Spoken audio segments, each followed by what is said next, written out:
நடமாட முடியா தடுமாறி கிடந்த முடவனின் குரல் கேட்டு நின்று இடம் தேடி வந்து இதயத்தில் நொந்து நடமாட செய்ததாலே உந்தன் கால்களில் தானியோ அரசே, அதுதான் சிலுவையின் பரிசே.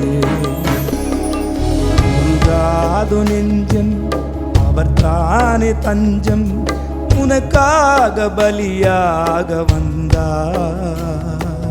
கலங்காத கண்கள், வழியாத கண்ணீர், கல்வாரி காட்சியை கண்டு,